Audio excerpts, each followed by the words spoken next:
This is Sawyer Robertson, and you're listening to the Bearcast on SicEm365.com.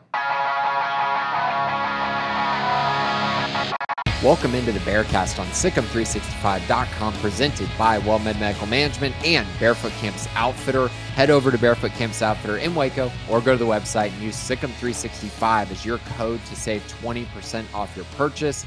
I'm your host, Grayson Grundhoefer. Today, I'm here with Ashley Hodge. And we got a big week to discuss as Baylor basketball kicked things off to start the season with wins over UT Rio Grande Valley and then a win over, of course, Washington, which was the headliner kind of start the year and the headliner of home non-conference matchups as well. Baylor got the win in both, now 2-0 on the season.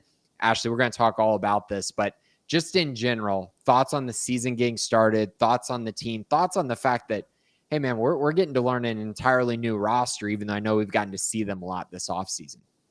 Yeah, I mean, I think it's going to be a fun team to follow. I think that's the consensus after the Washington game. It was a big win. You know, that was one that you wanted to get at home. The Bears got it. Wasn't the prettiest performance, but it was a gritty performance. Obviously, you got some outstanding bench play from Caden Powell and Isaac Williams. They came off the bench and really gave Baylor a spark. But you know, I think you got to be pleased with what you've seen so far overall. There's still some big concerns. Obi Agbem's offensive production is a big one. Michael Rataj showed some good things against Washington in the first half, more of what you thought you were getting from him. The wings have been outstanding. Tunde, Skillings, and Cam Carr keeps climbing up these draft boards. Enjoy him while you can. He may not be at Baylor as long as we had hoped, but you know, I think overall it's fun, a fun team to root for, and they play with a lot of energy. They play with a lot of togetherness, a lot of connectedness. There's some good data points out there that make you feel a little bit better about this team. You know, Rio Grande Valley, maybe not the terrible team that we thought they were. You know, they go on the road and beat Southern Utah by 23. Could be a sneaky pick to win the Southland Conference. McNeese State is the favorite in that conference. UIW. But watch out for Incarnate Word. Oh yeah, they got a good program too. But yeah, I mean that's maybe a decent win that will pay dividends later in the season. And then Indiana, you know, you got a close exhibition game against them, 74-72, and I watched them just dismantle, I think, a pretty solid Marquette team. Put 100 on them, you know. So I think, you know, the fact that we played a really competitive game with them, would have beaten them if they had guys foul out like a regular game. So I think those are all good data points, and we'll see. We're heading into some really tough competition in Vegas. We'll know, you know, what this team is made of when you start playing the Creightons and the St. John's of the world and whoever we have to face in Las Vegas. Yeah, I watched St. John's against Alabama, and that was some very high-level basketball by both of those teams. So We'll see kind of how that plays out. But I do think that it is encouraging. You know, everything that we've seen from Baylor, I think that Indiana game was honestly probably one of the better things that could have happened for this team, to have to play that level of competition, to have to play a team that, I mean, you look across Baylor's schedule, yes, they might play better teams than Indiana, but Indiana's got two guys who are just incredible. Like you put those two guys up against just about any two guys that Baylor faces on the schedule. And so I find that to be a really intriguing result as well. What has been, so I think coming into the year, you and I talked about this. I mean, Cam Carr, Tunde, Dan Skillings were kind of the three guys that we talked about as far as being the most consistent, being the guys that you're probably going to rely on the most. They're going to give you production pretty much every single game you play. But it's been the other guys that have kind of been, I think, the storyline for good and for bad, right? Going forward off of that. Caden Powell, phenomenal against Washington. Like, you can argue he won them that game, especially because of Cam Carr's foul trouble. It was massive what he did. Isaac Williams did a really nice job off the bench, providing a spark, which was great to see. But then on the flip side, you had some performances like Obi Agbem still not playing to the level he needs to play at. Ratai played better initially, and then he cooled off as the game went on as well. They really need more from those two guys, I think, if they want to reach their ceiling. Real quick, Sawyer Robertson has something to remind you about.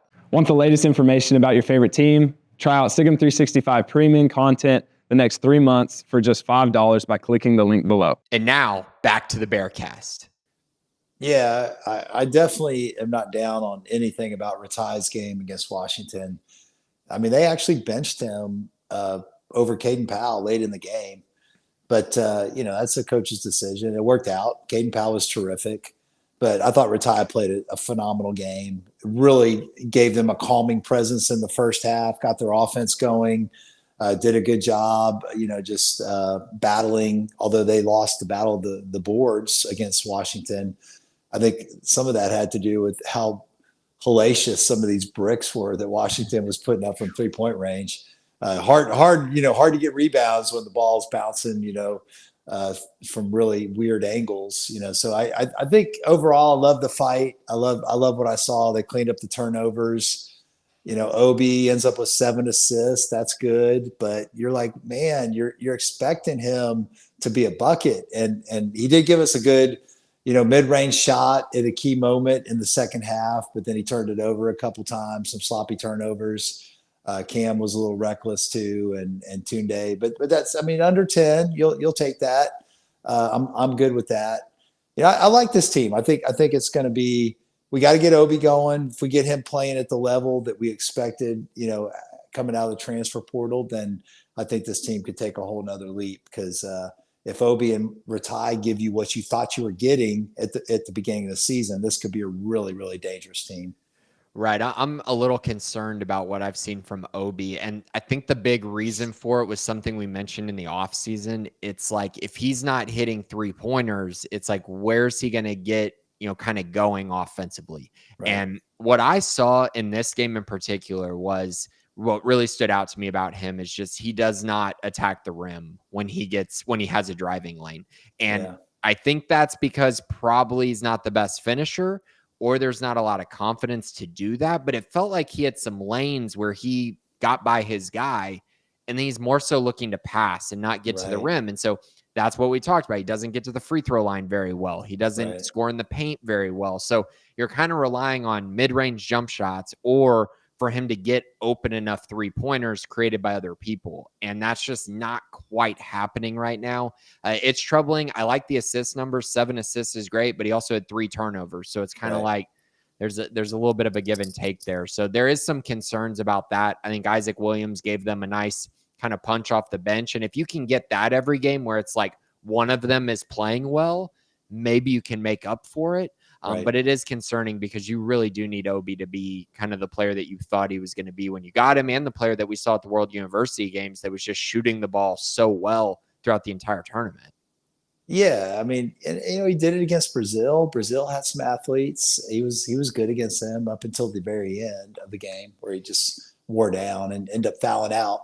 But I like, he had Maniquit on him, the freshman, who's athletic. Maniquit's a high level recruit, but I was just like, attack him, get him and, put him in a tough position. And he really deferred and was more looking to pass. And, he's a scorer. He's got to be hunting his shot, so, I think the coaches will be in his ear about that. He's, still an adjustment. He's coming from a different level, and point guard's the hardest position to play. So I'm giving him grace. I'm still not down on him. I think he's got some great moments ahead of him. So we'll see. But it's a little concerning, the 2 exhibition games and then this Washington game. Those are definitely some samples that don't really bode well for the statement I just made. But I still think he can be a consistent double-figure scorer, and hopefully start showing that sooner rather than later. And I'm with you on that. I'm with you on what you just said, though, taking advantage of those matchups, because it felt like Maniquin was very much saying, I can't let you shoot threes. So he had some angles, and it's like, man, just initiate some contact and try to go to the free throw line, even get yourself going a little bit. And that's the hard part with a shooter like him who doesn't get to the free throw line. It's like, how do you find a rhythm in a game if you're not getting jump shots? It's going to the free throw line. And so, that would be very, very much a blessing. He definitely, in this game so far, he looked much more comfortable shooting pull-up mid-range jump shots, which was his game at Wyoming and what he's trying to kind of veer away from at Baylor. Yeah. I mean, if you remember, I mean, there's some examples of guys that started slow. You're like, oh, they're terrible players. You know, Jalen Bridges. I mean, if you remember Jalen Bridges' first year at Baylor, he shot it really poorly. He was tentative. He did. I mean, you're like, okay, this was a waste, and he ended up being a great player for the Bears. So I think there's time for him to figure these things out. He's learning on the fly. So still have faith in him. He looks like he belongs, but he's got to start making shots. And all of his shots were good shots. He had a wide open three from the top of the key, in and out. He had another one in the corner that was in and out. So, you know, I'm confident once he sees that ball go through the hoop a little bit against good teams, he'll start to, you know, score like we know he's capable of. Absolutely. So I will say from a positive standpoint, I we'll talk about Caden Powell here in a minute, but I just kind of what I want to talk about here is with Skillings, Cam Carr, Tunde, even, you know, Obi, you know, we're talking about Obi right now on the offensive end, but he played 35 minutes because he held up on the defensive end in this game. And so his took length, a big charge. I think he took a charge that was it against Diallo that fouled no, but Diallo that was out? Skillings. That was Skillings. Okay. Skillings took that. But either way, he may Obi have taken well. the charge that got the fourth foul on Diallo. Yeah.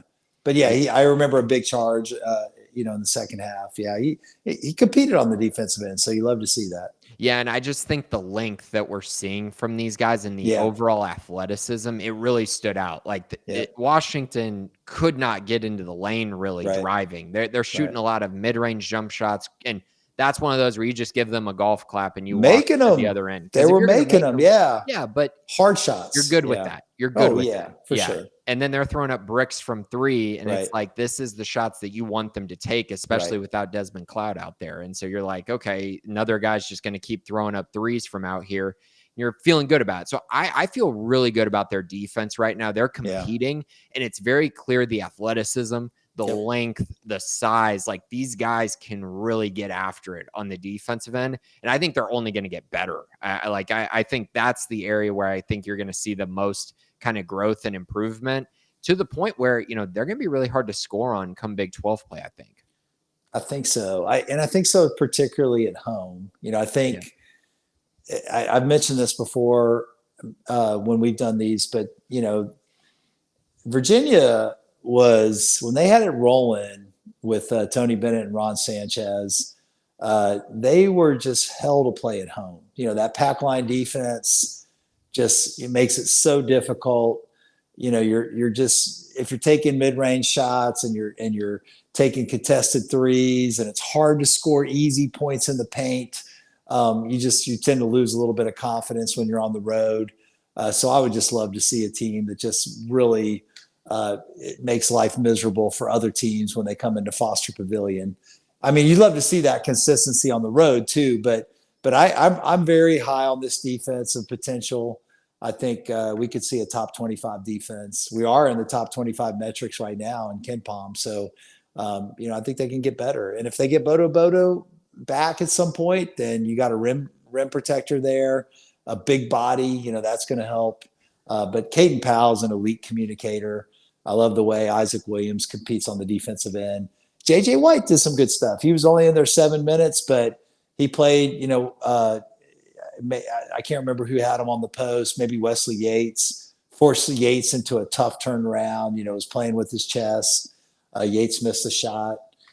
So I think, you know, they're all just really competing on the defensive end and not giving up anything easy, except for maybe the first few minutes of that UT Rio Grand Valley game. You know, they've looked really good defensively. They have. So I think now we kind of got to talk about Caden Powell here. This was definitely a great performance by him. I think he kind of, again, won them this game in some regards. Just his size, his ability to compete on the glass, which was something that became a bit of a concern kind of early in the game. And so he did a really nice job, had a great block, just a tremendous block, played really hard, finished in the paint, which is always going to be important for a big man like that. Really good game, really positive sign. We'll see how consistent that is, but I think what you can see is just a guy who clearly fits what they need. And for him to come off the bench and give them a spark like that is very, very encouraging for a team that desperately needs some size in the paint. Yeah, and shout out to Tunde. Tunde, I mean, he's a freshman, and he ran those slip screens to perfection. Gave Powell 2 perfect passes, converted both of them for dunks. And Washington wanted to hedge all those ball screens high, and that's the perfect play, to counter the aggression of that. And so that gives other teams something to think about when they try to take away our strength, which is our wings, coming off those ball screens. So I think that was encouraging. And he had a nice little right-handed hook, oversized, got fouled a few times, went to the foul line, did a pretty good job making his free throws, missed 2 at one point. But yeah, just energy with the blocks and the communication and the rebounds. Scott Drew mentioned this in the post game, but you saw how much his teammates celebrated him. Like, I don't think this was on TV, but everybody off the bench just went and mobbed him after the final whistle, buzzards, just to congratulate him on the double-double. So, you could tell he's super popular with his teammates, and that's all good stuff. Love to see it. It was. I will say, though, there were points in this game where I do have some concerns about like their rebounding and their size with the lineup that they're going to play. It's very athletic, and they have really good hands, and so they're kind of trying to scrape for the ball and get it out and create in that way. But man, there's just moments where it just felt like they were kind of overwhelmed with the size of Steinbach, and it's like you're going to face guys like that throughout the entire year. And so some teams have multiple guys like that. And Washington, thank the Lord, doesn't. They have one. They only have one. And so when he was out of the game, it was a clear advantage for Baylor. But when he was in the game, felt like there were moments where Baylor was kind of getting eaten up a little bit on the glass. And that's something that is concerning without Bodo, because this is the team that Baylor has right now going forward. And so that size is definitely going to be an issue on the defensive glass, which we've talked about being very important to Ron Sanchez. Right. Yeah, Steinbach's an elite center. You don't have very, very many of those in the Big 12. I mean, you got some dudes that are, pretty tough inside players. Flory at Kansas comes to mind, and Keita at BYU. Tugler. Tugler. Not the super physical type of player, but you also have JT Toppin. Obviously, he's gonna give us some problems, give everybody problems. But yeah, Baylor caught a break with Bryson Tucker getting an injury in that second half, because he's an outstanding rebounder, and between him and Steinbach, they were doing a really good job on the glass. So when he got injured, that was definitely a positive for Baylor going forward. But I mean, it's one game. I think they were coming into that game the number 1 defensive rebounding team in the nation, and took a step back because Washington got 38% of their misses, 16 offensive rebounds, 7 of them by Steinbach. So, it could be, again, there are going to be games where they get the size inside. Unless they get Bodo back, is going to be an issue. Bodo will obviously help the rebounding tremendously if he's able to return, because he's came to Baylor because he's one of the best rebounders in the country. Right. So, and a great shot blocker, yes, which would be nice to have, both of those things. So if they can get him healthy, that would be nice. Do you have any update on him, Ashley? Anything that you can share, just kind of where he's at? Well, I think before last week, it was almost, a certainty that he was going to redshirt. But I would say that, a conversation I had last week is that it looks more and more possible that he's going to be able to play and cleared. And you'll hear Scott Drew say similar things. Now, I would say that by early December, which we're only a few weeks away from that, they're going to have to make a decision. Is he going to be able to go? Or are they going to have to go get an international guy, European guy at semester break? And they would definitely prefer Bodo, no question about it. Like, if he's able to go, you've got a guy that's been practicing. He knows the plays. He knows his teammates. He knows the system. He's been limited in practice, but he's been doing drills and he's been doing some things. But yeah, if he's able to play, they're gonna play him. So we'll know early December, at the latest, whether he's going to go or whether he's going to just redshirt this year.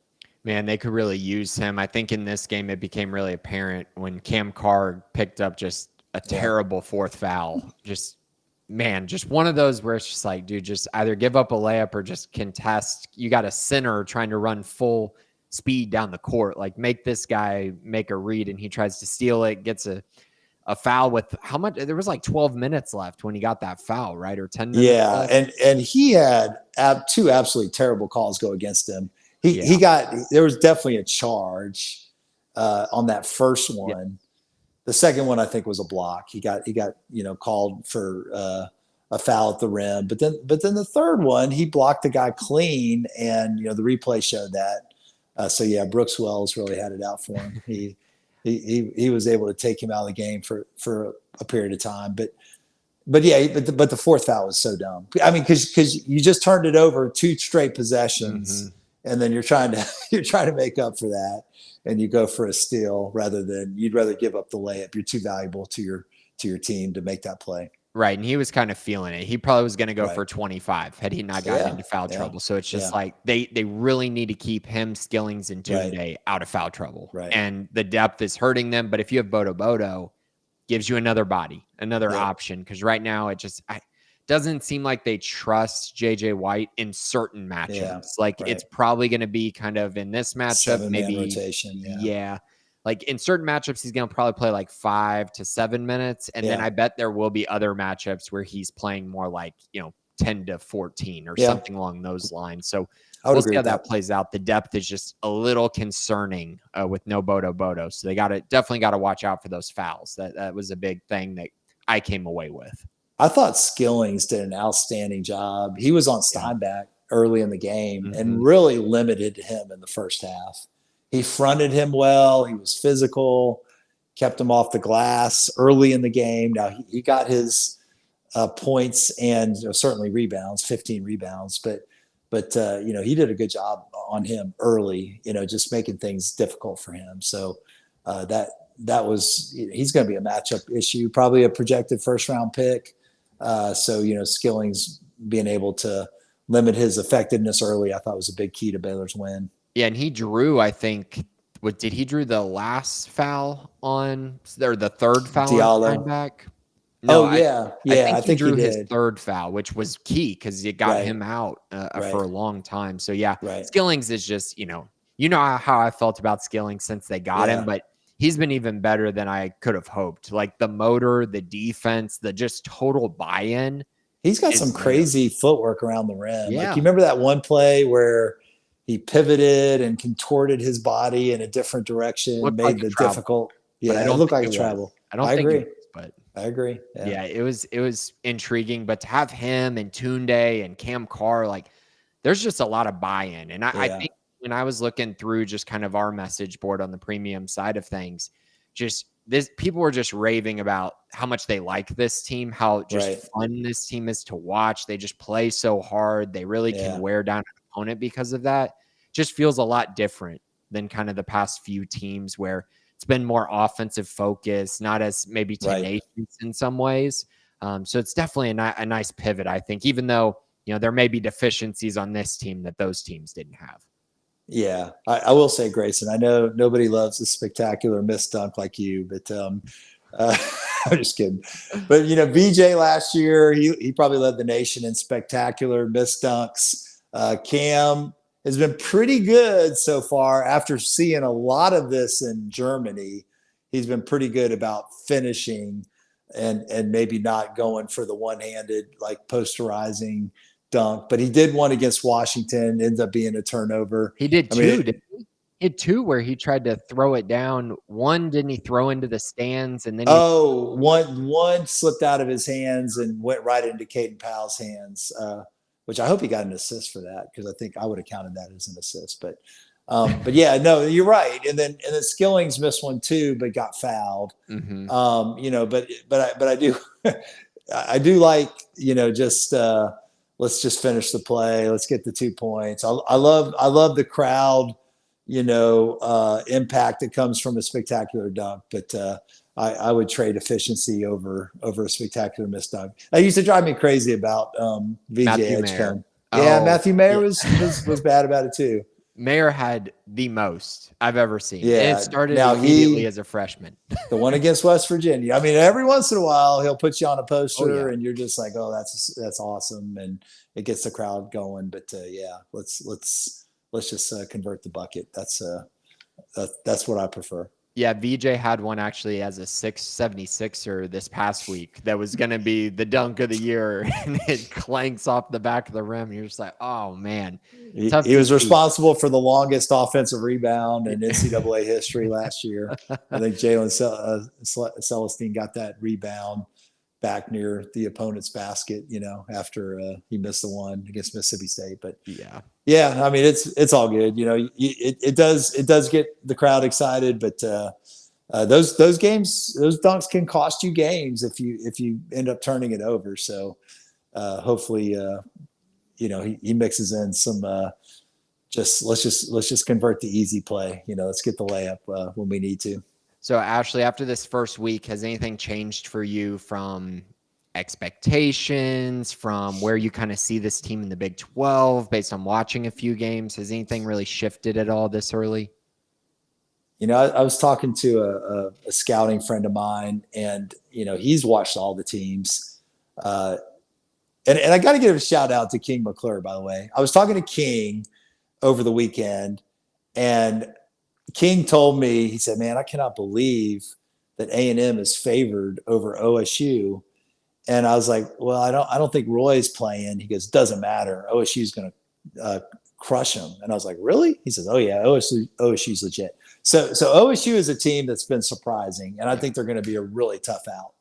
That winning that game in Stillwater could be a loss. That's going to be a really tough one to get. On the other side of the equation, other than Arizona, none of the other Big 12 teams look invincible to me. I'm just looking at them going, okay, they got players, even Houston, Texas Tech, they look beatable. TCU looks terrible. You got to sweep them.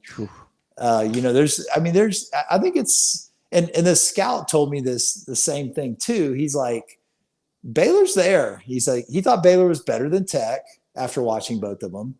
He thought Baylor was a little bit worse than Houston. Now he hasn't been to Arizona. He hasn't been to Kansas. He hasn't been to BYU, but he's just, his comments were, Baylor's there. Baylor's got a team that can win the Big 12 or definitely compete for a championship. So they may be a sneaky championship contender.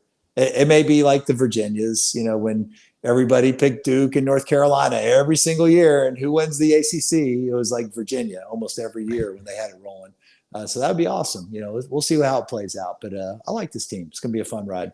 Yeah, it's very early on for sure. There have been some standouts, like TCU beat reporters saying that people overreacted to the New Orleans loss because they beat another group of 5 team or group of, mid-major team. And like, dude, you still lost to New Orleans on opening night. UCF looks terrible. UCF looks bad. Holy cow. There are some bad teams for sure in the league. Iowa State's looked pretty good. They continue to just be consistent. So I still think I'm not going to move from where I had them.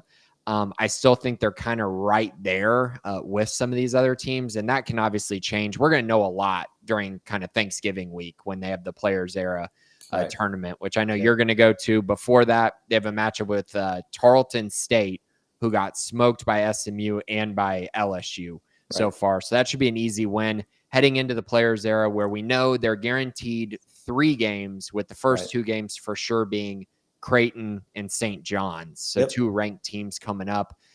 We'll preview that down the line before those games begin, but we're going to learn a lot about this team. And so far, I think they've checked all the boxes for what you could have wanted to see up to this point. They've definitely met expectations, I think. I would agree with it. Hey, you can't go 40-0 until you go 3-0. Let's beat Tarleton State. Absolutely. Thank you so much, Ashley, for joining us this week. Thanks, everybody, for listening. This has been the Bearcast on Sikkim365.com. Sikkim.